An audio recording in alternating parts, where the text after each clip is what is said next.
Bonjour à tous, je suis ravie de vous retrouver pour USC Inside. Au programme de ce samedi soir, nous irons sur l'hippodrome de Belmont Park où il y aura 10 courses à jouer chez notre partenaire The Turf et il y aura de belles épreuves puisqu'il y aura un groupe 3 et un groupe 2. Comme souvent les samedis soirs, il y a des belles épreuves aux États-Unis. Nous irons également sur l'hippodrome de Gulfstream Park où il y aura 3 courses et il y aura 2 courses également sur l'hippodrome de Dayton Park. Donc voilà, ce soir, il y en aura pour tous les goûts. Début de la première sur l'hippodrome de Belmont Park aux alentours de 18h35. Soyez au rendez-vous, ça commence assez tôt.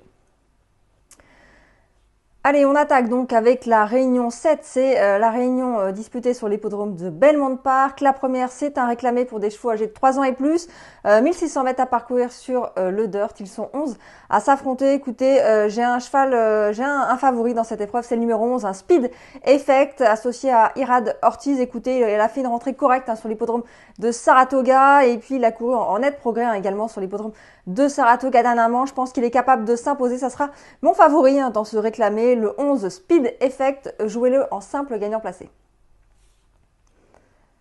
La deuxième course sur l'hippodrome de Belmont Park, eh bien, c'est une course à condition pour des chevaux âgés de 3 ans et plus. Nous sommes sur le gazon cette fois, 1400 mètres à parcourir. Ils sont 9 au départ. Écoutez, j'aime beaucoup le numéro 4, Big Everest, l'entraînement français de Christophe Clément. Écoutez, c'est un cheval qui avait bien gagné un lot comme ça. C'était au mois de juillet dernier, fin juillet, sur l'hippodrome de Saratoga. Dernièrement, il a couru correctement, mais dans un lot nettement plus relevé. Je pense qu'il est capable de s'imposer. Ce numéro 4, Big Everest, en tout cas, c'était vraiment bien quand il gagnait à ce niveau lors de son avant-dernière sortie. Je pense qu'il a largement les moyens de s'imposer de nouveau. Big Everest, le numéro 4, jouez-le en simple gagnant placé.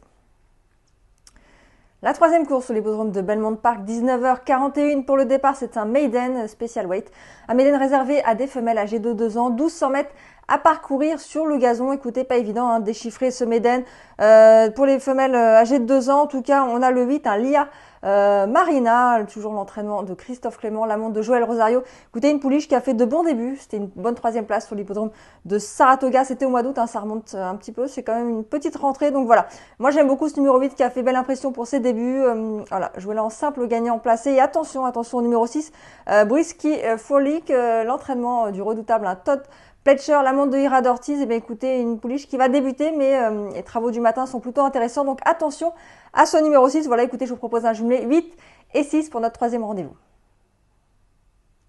Allez, on enchaîne la quatrième course, 20h13 pour le départ. C'est un réclamé pour des chevaux âgés de 3 ans et plus, 1200 mètres à parcourir sur le dirt. Ça va aller vite, il va falloir prendre un bon départ. Écoutez, moi j'aime beaucoup 3 concurrents, le 3 Ernie Bunker, le 5 Papa Smooth et le 8 Momis Jewel. Écoutez, des chevaux qui sont dans leur catégorie. 3 chevaux qui ont, je pense, des chances similaires. Écoutez, et voilà, je pense qu'on peut faire des jeux avec ces 3 concurrents, 3, 5 et 8. Et attention au numéro 7, Wisecrack, la montre de Irad Ortiz. Écoutez, un cheval qui vient de gagner plaisamment, mais un réclamé un peu moins relevé. Voilà, il monte un petit peu de catégorie, mais c'était pas mal l'autre jour. Donc attention pour une 3-4e place. C'est pas impossible pour ce numéro 7. Voilà, je vous propose un Z4 avec 3, 5, 8 et 7. 20h43 pour le départ de la C5, c'est un maiden special weight. Maiden réservé aux 2 ans, 1700 mètres à parcourir sur le gazon. Écoutez, là encore, c'est pas évident de déchiffrer en tout cas cette épreuve, car il y en a beaucoup qui vont faire leur début, d'autres qui ont fait des débuts vraiment très intéressants, et puis d'autres qui ont un peu plus de métier, mais dont les performances ne sont pas très enthousiasmantes. En tout cas, moi j'aime bien le 6, c'est Mazetta. Mazetta, l'entraînement de Linda Rice. Écoutez, Mazetta qui a très bien débuté sur l'hippodrome de Belmont Park, c'était le 23 septembre dernier, c'était une bonne 3e place. Donc voilà, j'aime bien ce numéro 6, je pense qu'elle va courir encore en progrès, elle est capable de s'imposer à mon sens pour sa 2e sortie. Puis j'aime bien le 12, c'est Excursionniste, un cheval qui a couru 2 fois pour 2 podiums. C'était vraiment bien aussi l'autre jour, et le 12 Excursionniste, écoutez, il a battu l'autre jour Mazetta, donc voilà.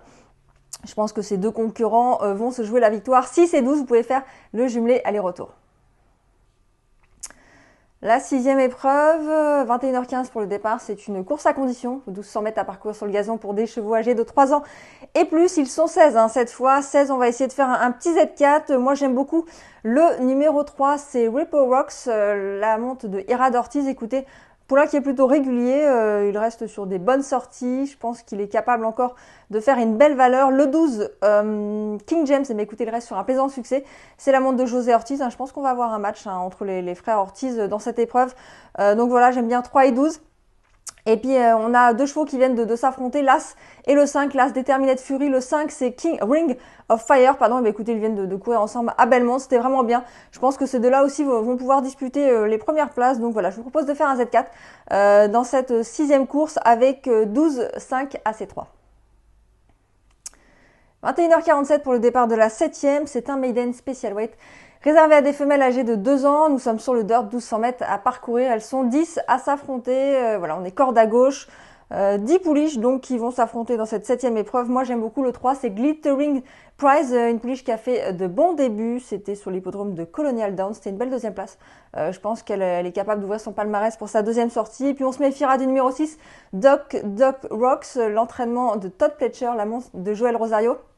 C'était une pouliche qui a couru à 2 reprises, 5e en débutant et puis 7e, mais dans des lots un peu plus relevés. Donc là, elle descend un petit peu de catégorie. Je pense qu'elle a les moyens de se placer en tout cas, ou même de gagner. En tout cas, voilà, j'aime bien ce numéro 6, Doc Rock. Je vous propose un jumelé dans cette course 3 et 6. Et puis écoutez, si vous voulez faire un trio, attention au numéro 4, Sweet Lies, une pouliche qui va débuter pour l'entraînement de Graham Motion.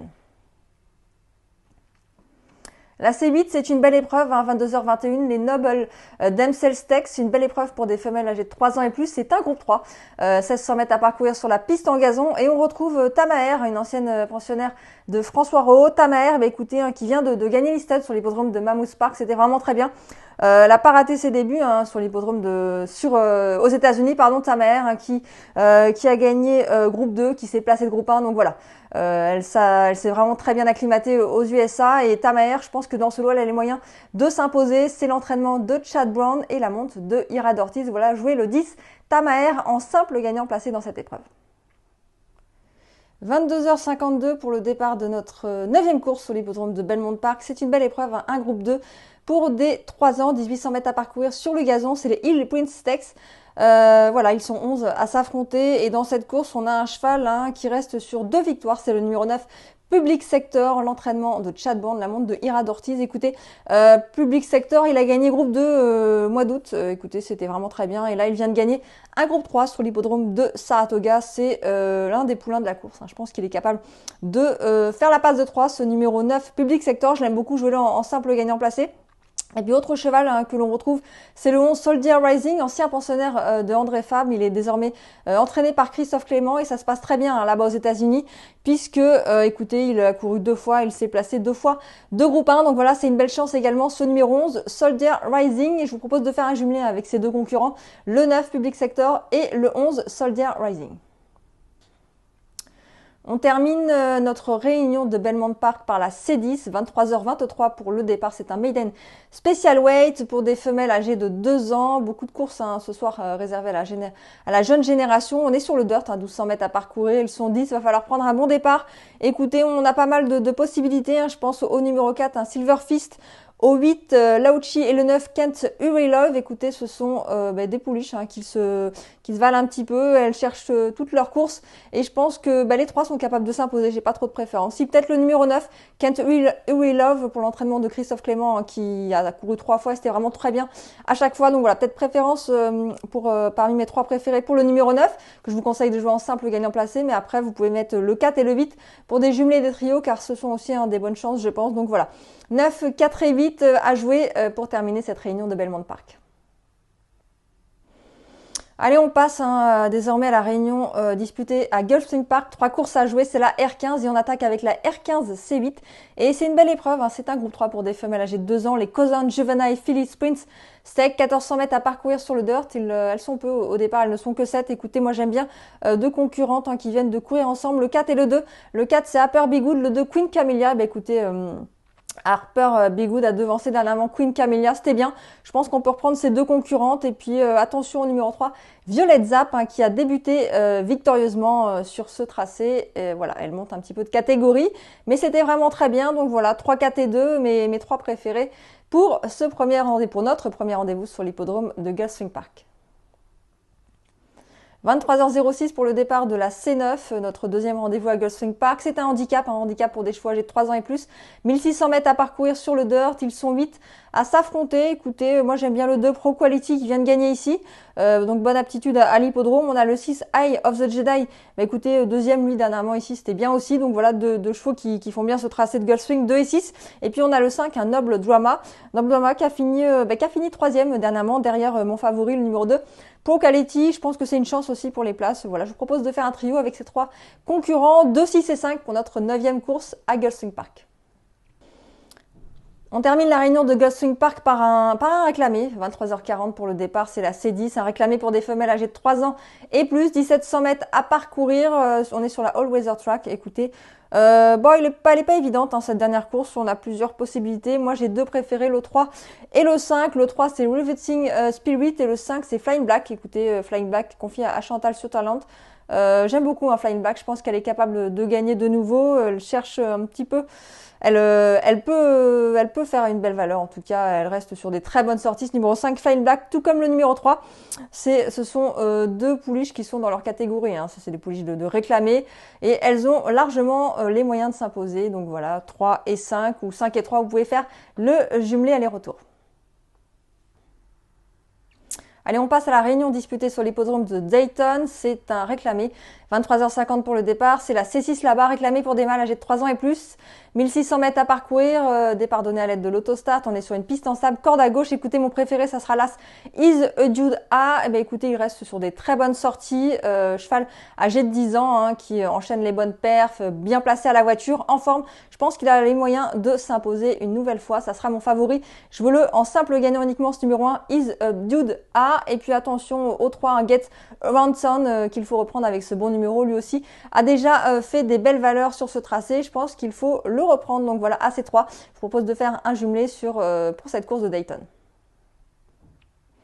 Minute 12 pour le départ de la deuxième course à jouer chez notre partenaire The Turf sur l'hippodrome de Dayton. C'est une course réservé à des mâles âgés de 3 ans et plus, 1600 mètres à parcourir. Ils sont 8 cette fois. Et écoutez, moi j'aime beaucoup le 8, donc Southwind Amazon.